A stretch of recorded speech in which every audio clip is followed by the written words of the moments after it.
tudo bem? Eu sou a Kelly Ferreira. Eu sou a Sandra Robre. Nós somos aqui do podcast das Pros com um tema bem bacana hoje, né, Sandra? Verdade. Hoje nós vamos falar como podemos estender o atendimento às famílias, né? Às vezes acontece que a gente está atendendo uma criança e aí essa criança ela tem uma repetição de padrões. Ela começa a fazer coisas que a mãe faz ou que o pai faz. Então a gente percebe... Tem alguém aí, né? Tem. Oi! A criança acaba seguindo padrões, né? O que a mãe faz, a criança copia o que o pai faz, copia o que o irmão faz, copia, né? Então, assim, a gente, né, tem estudos que comprovam que é biológico também. Então, por exemplo, eu tenho um déficit de atenção, meu filho vai ter um déficit de atenção.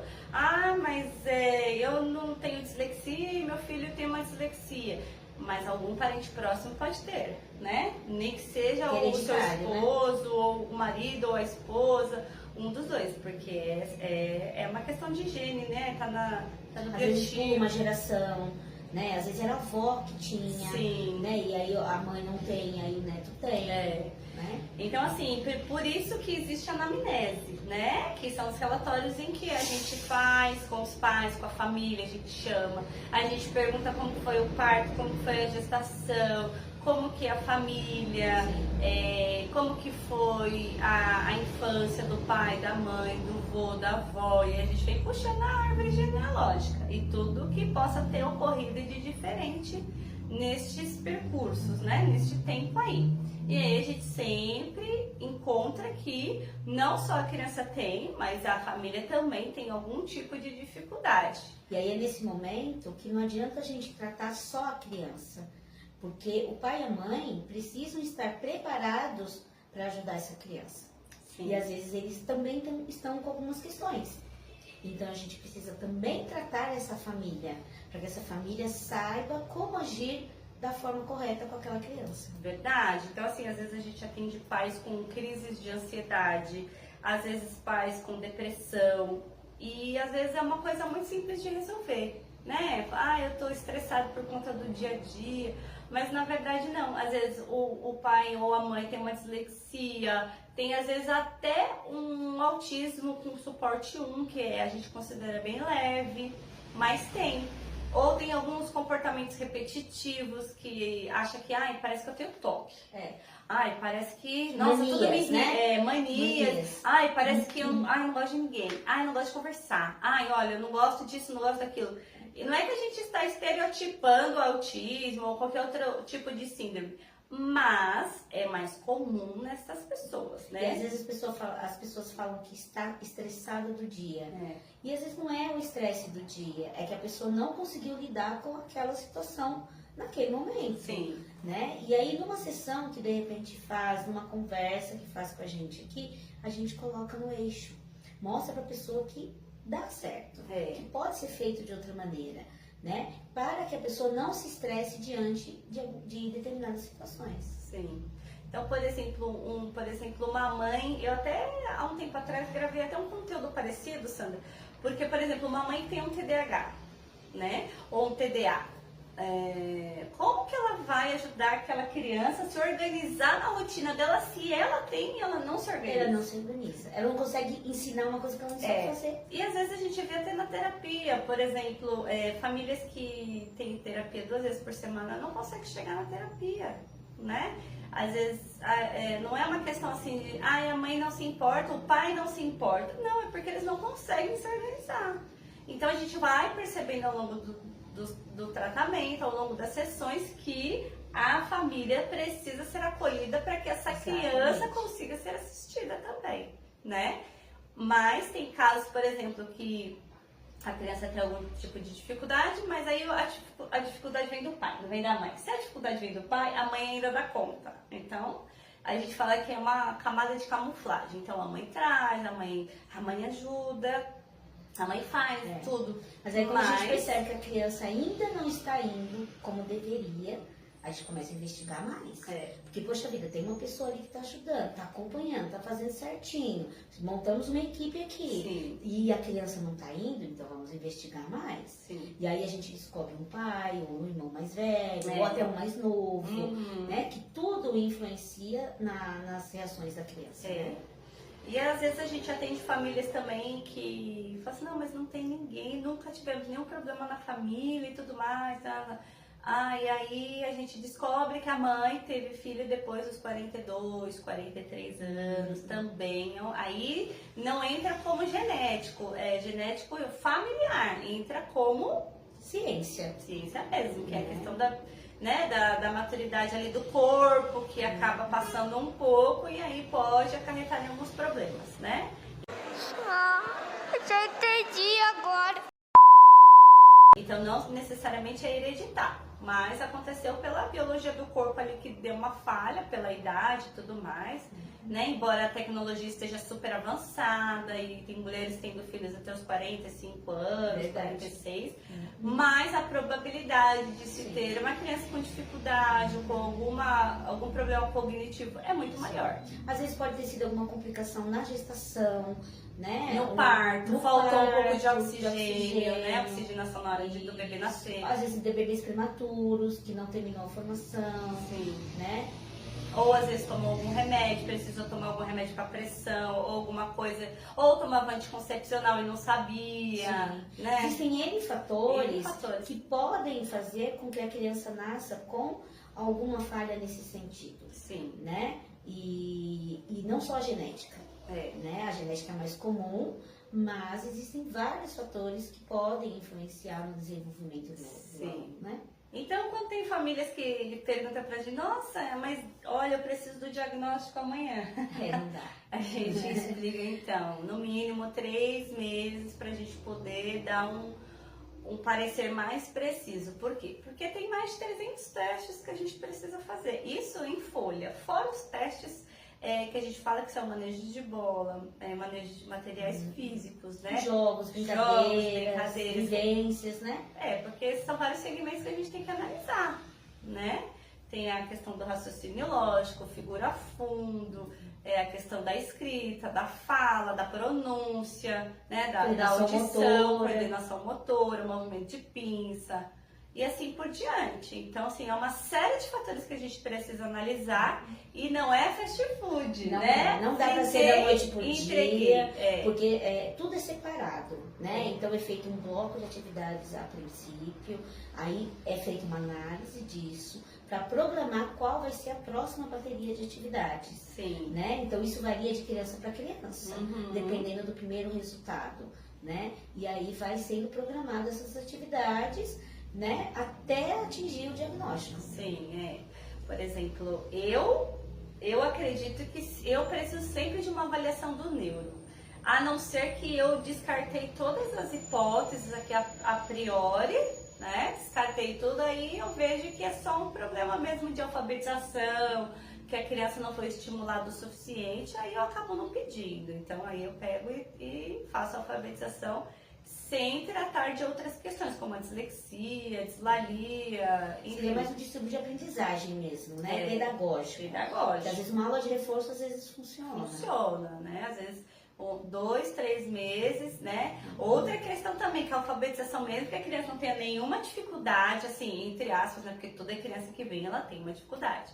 Mas que se for só pedagógica, também não adianta fazer em 3 meses meu filho vai ser alfabetizado. Não. Né? Seu filho está com quantos anos e até hoje não foi alfabetizado? Então, às vezes as mães chegam falando assim, não, mas olha, em 3 meses você alfabetiza meu filho. Não dá, não posso afirmar, porque depende dele. E ele vem só 1 ou 2 vezes por semana, 1 hora. Com a professora ele fica a semana toda, 4, 5 horas. 5 horas, é verdade. Então fica muito difícil de você alfabetizar alguém neste período curto de tempo. Às vezes o que pode acontecer é algum bloqueio que a criança tem para um assunto específico. Então o que acontece?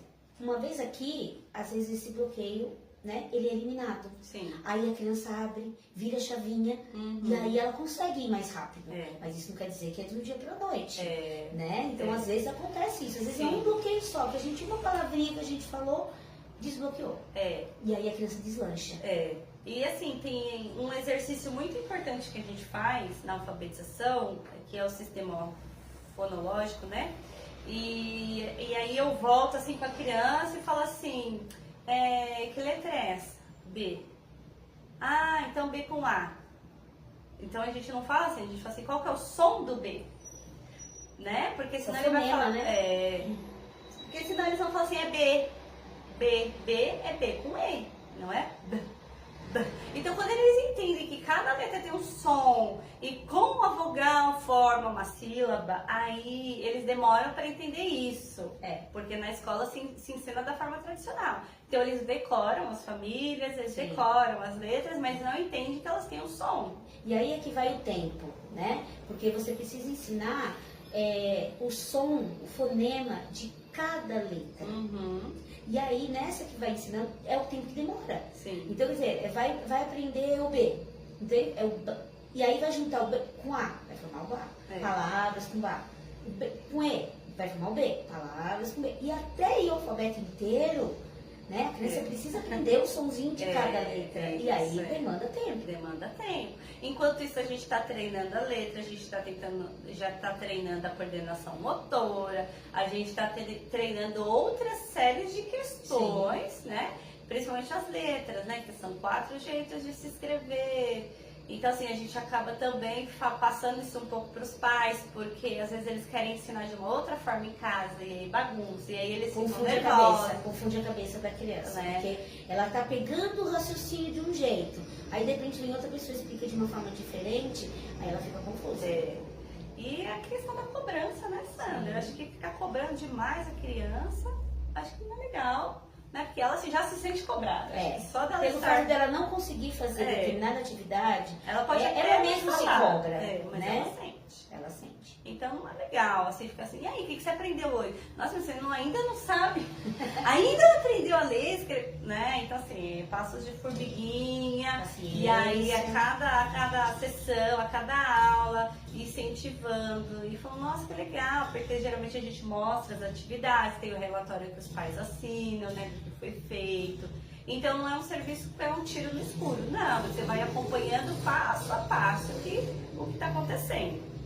Então dá para sentir a evolução da criança, né? E outra questão também é a questão do investimento, né? Tem gente que fala assim, ah, não, eu não vou levar porque com o tempo isso vai se resolver. Não tem dinheiro, não vou pagar.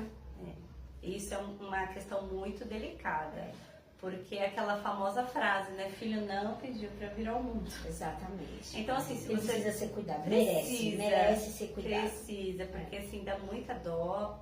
Às vezes eles chegam aqui desmotivados, já desacreditados, já bem avançados de idade, não sabe ler, não sabe escrever, né? Tem muita dificuldade e quanto maior é pior, porque acaba prejudicando no relacionamento com os outros. Quando a criança é pequenininha, é menorzinha, ela se adapta e é mais fácil, né? Mas quando fica maior, principalmente na adolescência, né, prejudica o relacionamento mesmo com os colegas, né? Sim. Então a gente acredita que assim, muitos vêm, faz de repente o pré-diagnóstico, a gente dá mais ou menos as dificuldades, os pais vão embora, passa 6 meses, então eu achei que ele ia melhorar. Não, eu tentei dar um reforço em casa. E a gente fala, né? Eu sabia que você ia voltar.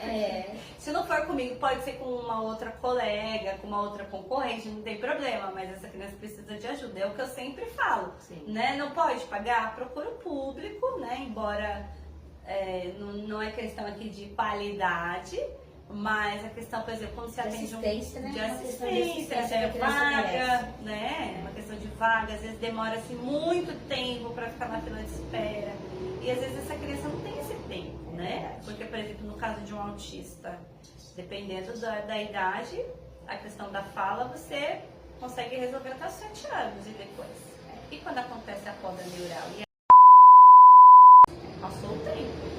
E aí os pais ficam muito preocupados, poxa, ou se sentem culpados, poxa, eu poderia ter procurado ajudar antes, né? Mas eu achei que as coisas iriam se resolver, fiquei esperando pelo governo, enfim.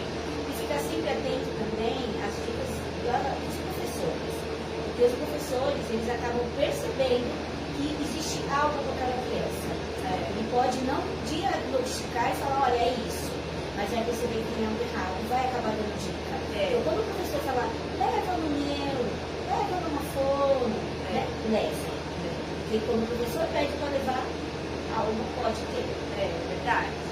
Embora hoje muitos encaminhem direto para fono, né? Porque era pouco se falado sobre a psicopedagogia, sobre a neuropsicopedagogia. Hoje, geralmente, a gente pede primeiro para passar com a gente, porque a fono é um programa de fala, né? E muitas mecânico e físico, né? E embora a fono possa fazer também a questão do processamento auditivo central, ver se a criança tem alguma alteração, ela não vai conseguir avaliar o pedagógico. Então, se a criança vem da escola, ela está com dificuldade no pedagógico. Se é pedagógico, é psicopedagoga e neuropedagoga. E se tiver uma questão psicológica também, ela não vai atender. Ela vai atender a parte física. Né? De fala, né? Então eu vejo alguns casos, por exemplo, que encaminham direto para fono para arrumar uma questão de fala. Às vezes a criança gagueja um pouquinho, aí tem uma dificuldadezinha de fala, só que ela tem que ser analisada o cognitivo primeiro. Exatamente. Porque não adianta fazer um trabalho de fono se você não sabe o que essa criança tem, qual a dificuldade. Mas ela tem o quê? Ela tem uma dislexia, uma disglalia? Qual o tipo de disfunção que essa criança tem? É só o pedagógico? É só a questão do foco, atenção, tem um TDA, TDAH. Então, assim, é uma questão de avaliação da psicopedagogia, não apropriadamente da fono, tá? Mas geralmente quando a gente vê que realmente precisa também do apoio da fono, a gente indica. É isso aí. Né? Então é isso, né, Sandra? Isso. Espero que vocês tenham gostado. Qualquer coisa comentem, tirem suas dúvidas, que a gente também pode fazer outros vídeos esclarecendo a dúvida de vocês, tá bom? Deem suas sugestões e a gente traz as informações para vocês. Sim, é isso aí. Tchau, pessoal. Tchau.